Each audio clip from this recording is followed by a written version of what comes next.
I'm a king, go I think I'm a king, go. As we are gathered here today, we must ask ourselves, and what is the state of our continent? What is the state of Pan-Africanism? I remember so very vividly in this land, in this South Africa, in this land where one of the greatest crimes ever committed by man was unleashed, the crime of apartheid. In this land, there came men who, in their misguided view, took the view that the black man was the child of a lesser God. They introduced one of the most egregious crimes ever known to man. They committed crimes of man's inhumanity to man. For many years, this land suffered under the yoke of apartheid. But you are not alone. Before that, the African was subjected to slavery. Our kith and kin were taken away into different parts of the world. They were taken away to Europe. They built Europe. They were taken away to the United States of America. They built the United States of America. They were taken away to the Caribbean. They built the Caribbean. Then after slavery had lost its lust and attraction, they pretended to ban slavery. But it came again in a different form. And sitting in Berlin in 1884 and 1885, those same diabolical peoples divided our continent into little pieces. They came here. The Dutch were here. They went to what is now Namibia. The Germans were here. They went to Angola and Mozambique and Guinea-Bissau and Cabo Verde. The Portuguese were here. They came to Nyasaland. They came to what was then Rhodesia and Zambia. And they went to Kenya and Uganda and Ghana and Nigeria and Sierra Leone and Gambia. The British were here. Then the French also came. They were here. They went to Dahomey, now Benin, to Togo, to Cameroon, to Cote d'Ivoire, to Senegal, to Mauritania, to Algeria. The French were here. The Italians were here. They came to Somalia. They went to Libya. They were here. The Belgians were here. They went to Congo. The Spanish were here. They went to Sao Tome and Principe. They were here. The Belgians, of course, and the Germans went to Rwanda and Urundi. They were here. All of them were here. And what they did was to remind us, if we needed reminding at all, that they were here to stay. They abused us. We fought against them wherever they were. The Mau Mau fought them in Kenya. They fought them in Tanganyika. They fought them in Ghana. And we defeated them and we started regaining our independence.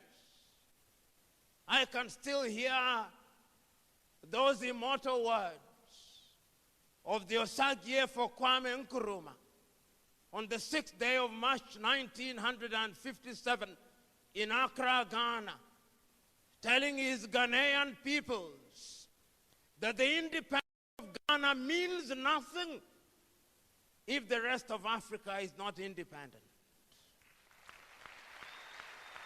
I can hear the Osagie for Kwame Nkrumah convening a meeting in 1958 and telling Africans we must unite now, because if we don't unite, we will be manipulated. Nobody listened to the Osagiefo. I can hear the Osagiefo once again in 1916, Casablanca, Morocco, accompanied as he was by King Idris of Libya on that day. In their presence was Ahmed Sékou Touré of Guinea. In their presence was King Hassan of Morocco, reminding Africa once again that we must unite. But they listened to him not. I can hear the Osagiefo again on the 24th day of May 1963 in Addis Ababa, Ethiopia, telling the 32 heads of states gathered in Addis Ababa, we must unite now. We must have one army. We must have one currency. We must have one foreign policy. We must be united. And I can hear the Osagiefo saying, I do not want to be the leader of that country. I simply want unity. And I'm saying that we must live here with one united government. They listen not to the Osagiefo. And you know, they did not stop there, because their diabolical and subterranean hands were alive then.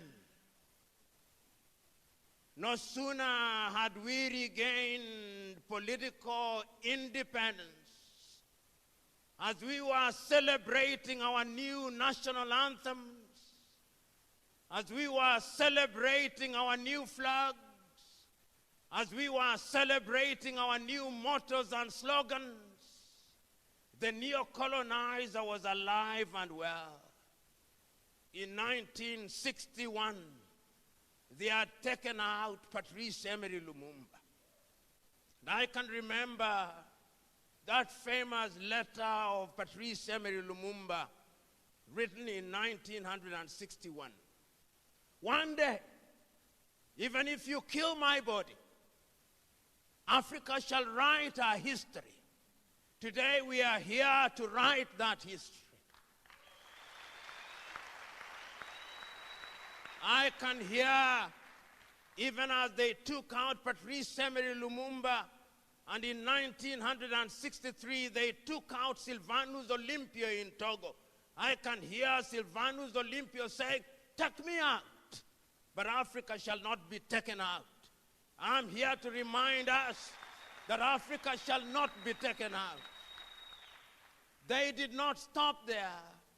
In 1966, they took out the Osagiefo Kwame Nkrumah and took him out of power and thought that they had finished the Osagiefo. And I can hear and read the Osagiefo writing from Guinea in Conakry say, Africa shall never be enslaved again. We are here to remind them that we shall never be enslaved again. And they did not stop there. They went to Nigeria. And Nigeria, they took out the government of Nnamdi Azikiwe and Abubakar Tafawa Balewa. And they thought that they had finished Nigeria. They did not, because Africa can never be finished. They did not stop there. They went to Mali and they thought that they had taken out Modibo Keita, and they thought that Mali would not be taken out.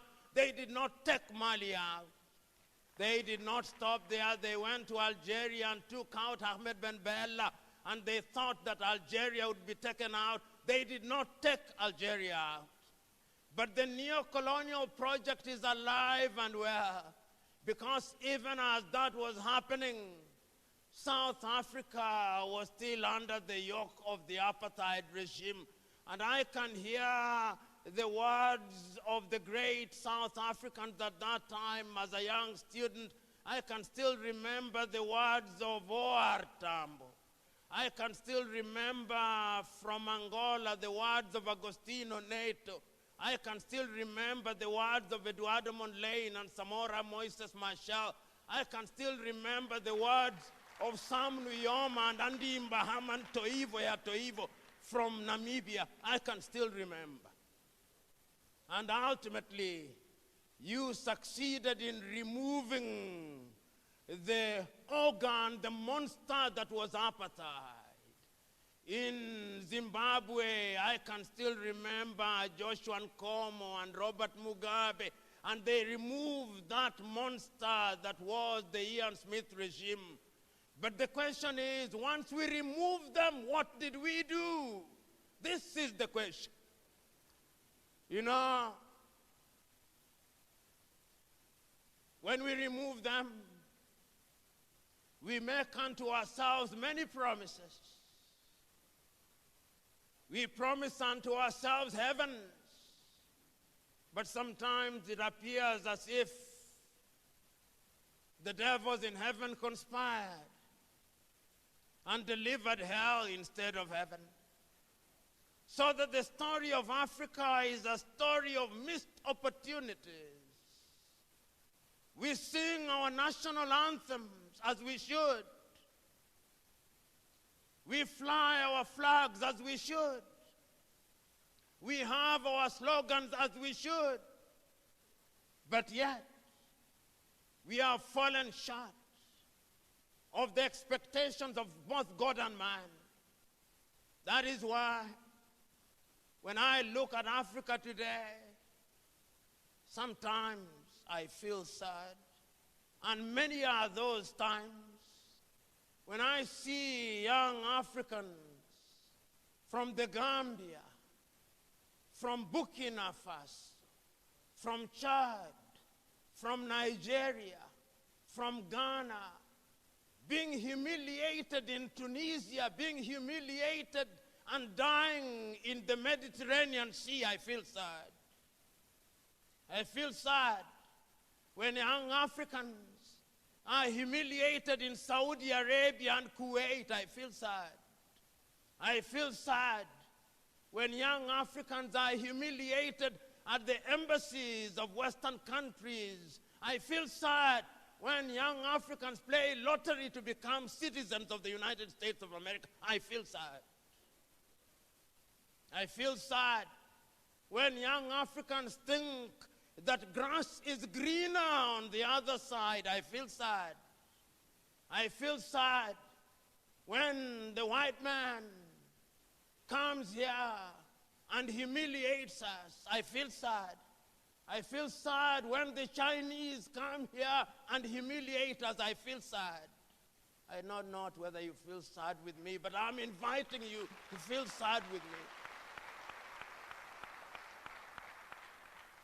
I feel sad when our continent is abused by other civilizations. I feel sad. But for how long shall we merely feel sad? For how long shall we lament? For how long shall we mourn? For how long shall we agonize? For how long? This is why I understand the economic freedom fighters. This is why I'm here with you to celebrate your 10th anniversary. This is why I think you are doing the right thing. Because 10 years ago you made the correct diagnosis. You made the correct diagnosis. You discovered that they gave us the crown without the jewels. You discover that they gave us an empty vessel. You discovered that political freedom in and of itself is empty. You discovered that you cannot, in the words of Martin Luther King Jr., ask a person with no legs and no boots to lift himself or herself by the bootstraps. You recognize that. You discovered that we must rediscover ourselves, that we must re-educate ourselves. You discovered and gave meaning to those famous words of the great Nigerian singer, Femi Anikulapo Kuti, when he said, "Teacher, don't teach me nonsense because we have been taught nonsense for too long." You discovered and said it as he did, Carter G. Woodson in 1933, that we had been miseducated for too long and that we ought to re-educate ourselves. You discovered with my countryman Ngugi wa Thiong'o that we must decolonize our minds. You discovered with Chinua Achebe that we have been divided and things are falling apart. That is why you are here today. So we are here to celebrate, because celebrate we must. We are here to commemorate, because commemorate we must. But we are here also to remind our enemies, and there is no shortage of them out there. There is no shortage of them.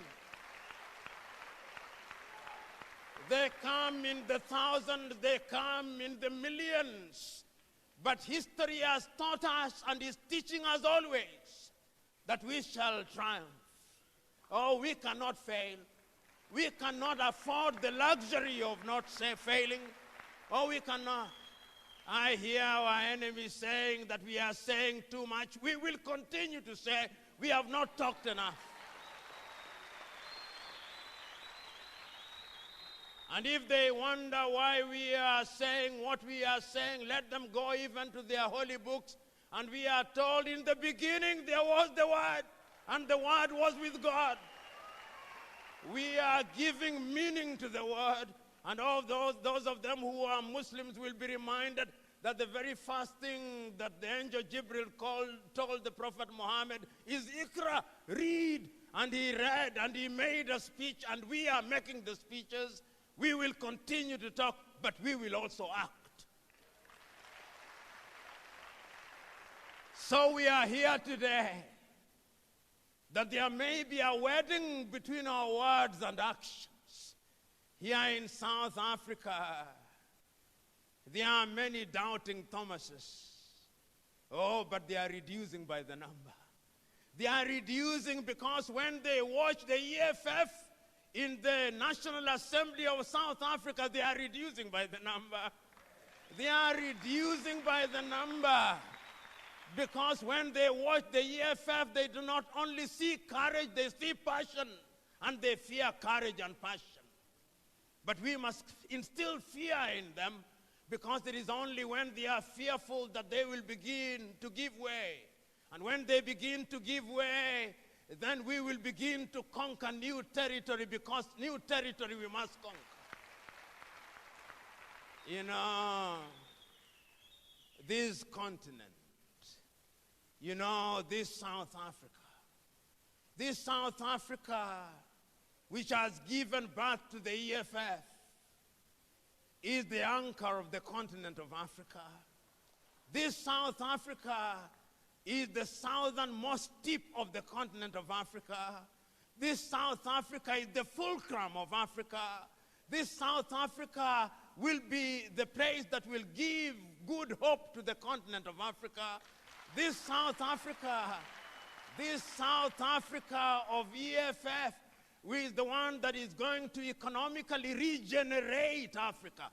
I remember in 1980, Africans sat in Lagos, Nigeria, and they came up with the Lagos Plan of Action and said, under the Lagos Plan of Action, that Africa was going to economically regenerate herself. I remember them saying that Africa will trade with herself, that Africa will buy our own gold, that Africa will trade with our own cocoa, that Africa will produce our wine, that Africa will produce and consume our uranium. The Lagos Plan of Action did not succeed. But is it not true that failure or apparent failure is the mother of success? If it is true, we did not give up. Because I remember in 1997, on the 6th day of March, to be exact, that great Tanzanian Mwalimu Julius Kambarage Nyerere, speaking in Accra, Ghana, on the occasion of the 40th anniversary of the independence of Ghana, said, I remember he said that a few years ago, we doubted Kwame Nkrumah when he talked about unity. We must now apologize to Kwame. He was right, we were wrong. But we have now recognized the mistakes that we made. We will meet many challenges, but of all the sins that we can commit, there is a single sin that we must never commit: the sin of despair, the sin of giving up. EFF is the representation of our failure, refusal to give up. You know, on that day, Mwalimu said, every generation has a role to play. My generation is the generation that led the struggle for independence. Your generation must now fight a different battle, the battle of economic emancipation. And that is the battle that we are here to fight. And I remember once again, this land is in the business of producing good men and women. In the year 2013, you produced yet another woman, Nkosazana Dlamini Zuma. And you gave her the task of being the chair of the African Union, and she wrote a letter to the Osagyefo Kwame Nkrumah. Said, Osagyefo, we ask for your forgiveness, and that is how we came up with Africa Agenda 2063 and the Africa Continental Free Trade Area. Under those documents, we are promising ourselves that Africa shall be economically emancipated, because we cannot allow ourselves to be under the tutelage of the International Monetary Fund. We cannot, and we must not. We must not allow ourselves to be slaves of the World Bank. We must not.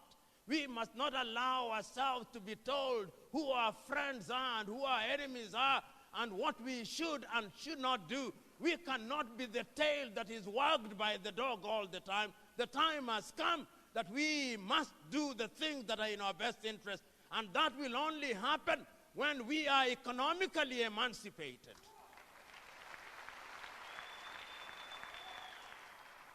You know, they say that he or she who pays the piper calls the tune. For too long we have not paid the piper. We must now pay our piper that we may call the tune. EFF, you are now telling us how to pay the piper. You are now telling us that going forward we must now economically emancipate ourselves. We cannot be a continent whose greatest claim to fame is that we are in the business of borrowing. We have borrowed for too long. We've been abused for too long. And the time, therefore, is now for this spirit of the EFF to spread. 10 years ago, when my good friend Julius Selo Malem and his comrades in arms sat somewhere here in South Africa, and the revelation was given unto them that the last colonial question was economic emancipation. It was a revelation. And they said that we must have economic freedom in our lifetime.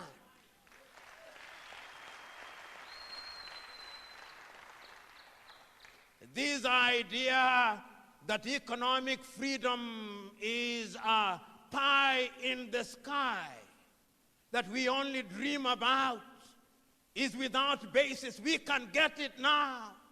We cannot be a continent where our economies are dominated by the smallest proportion of the population. We cannot be, and we must not be. And economic freedom fighters are urging you that we must now be in the business of spreading this message to the rest of the continent. I'm now urging you, my good friend, Juju. I'm now urging you and your comrades in arms. This spirit must now spread. This spirit must have a foothold in Johannesburg, it must. Or it must have a foothold in Maseru, in Lesotho, it must. Or it must climb up to Mbambane in Eswatini. Or it must go to Maputo in Mozambique. Or it must go to Windhoek in Namibia. Or it must climb up to Lilongwe in Malawi. It must go to Lusaka in Zambia. It must go to Luanda in Angola. It must go to Kampala in Uganda. It must go to Hargeisa in Somaliland. Oh, it must not stop there. It must go to Nairobi in Kenya. It must go to Dodoma in Tanzania. No, it must not stop there. It must go to Kinshasa. Oh, it must go to Bangui. Oh, it must go to Lomé. It must go to Cotonou. Oh, it must not stop there. It must go to Juba and to Addis Ababa and to Asmara and to Sudan in Khartoum. It must go to Cairo. Oh, it must not stop there. It must go to Tunis in Tunisia. Oh, it must go to N'Djamena. It must go to Ouagadougou. It must go to Nouakchott. It must go to Accra. Oh, it must go to Monrovia. Oh, it must go to Rabat. Oh, it must go to Algiers. It must go to Monrovia. It must go everywhere in Africa. This spirit must go there. It is only when that spirit is present in every part of Africa that we shall shake Africa. When it is there, we shall no longer have visas in Africa. No, we shall not. Oh, when it is there, we shall no longer have the rand. Oh, no. We shall no longer have all these currencies. There shall only be one currency, and we shall be economically liberated. Oh, it shall happen, and it must happen. Because if it doesn't happen, we will not allow it to happen. You know, sometimes there are those who think it cannot happen. Oh, but they are mistaken. They are mistaken because I remember those words of the great Ghanaian James Emmons Kwejiragri. And I remember the little story that he used to tell, the story of the chicken and the story of the eagle. And Kwejiragri used to tell us that there was a chicken farmer, and that this chicken farmer had chicken, and that one day some of the chicks wandered into the wilderness, and when they came back, there was amongst them the chick of an eagle, and he fed them on chicken feed for a long time. And one day a naturalist came and saw the eaglet and said, "This is an eagle amongst chicken." And the farmer said, "Yes, it is an eaglet, but we have fed it on chicken feed for too long. It is no longer an eagle." And the farmer said, "No," or the naturalist said, "No, once an eagle, always an eagle." And he tried to put it on the palm of his hand, and it refused to fly. And the poultry farmer said, "I told you, it was once an eagle. We have fed it on chicken feed for a long time. It has lost its eaglehood. It has acquired chickenhood." The naturalist came back and said, "Let me try again." And he put it on the palm of his hand, and it flew away. And he turned to the farmer and said, "I told you, once an eagle, even if you feed it on chicken feed, it will remain an eagle." Oh, they thought that they had fed it on chicken feed. We are eagles, and we shall fly, and we shall soar, and we shall be economically liberated. And when we are economically liberated, we shall be equal with everybody in the world, if not better. And we must be. And you who are in the economic freedom fighters movement now, I am telling you, those of you who are from different parts of South Africa, go out there. Because if indeed there is a spirit, is the spirit of economic liberation. Let that spirit now descend. Let us be possessed with that spirit.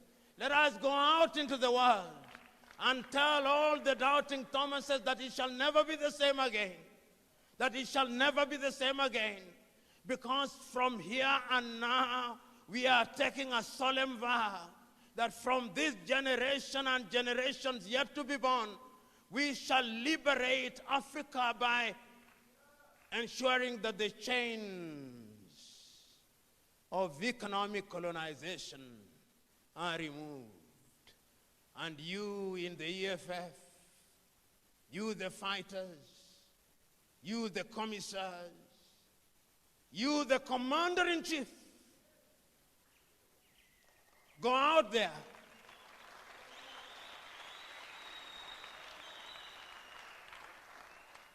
and tell South Africa and the world that the next 10 years are the 10 years of total liberation. The next 10 years are the years of liberation. You know, we have complained for too long. We are not going to complain anymore. We have agonized for too long. We are not going to agonize anymore. We have moralized for too long. We are not going to moralize anymore. We have philosophized for too long. We are not going to philosophize anymore. We have intellectualized for too long. We are not going to intellectualize anymore. We are going to act.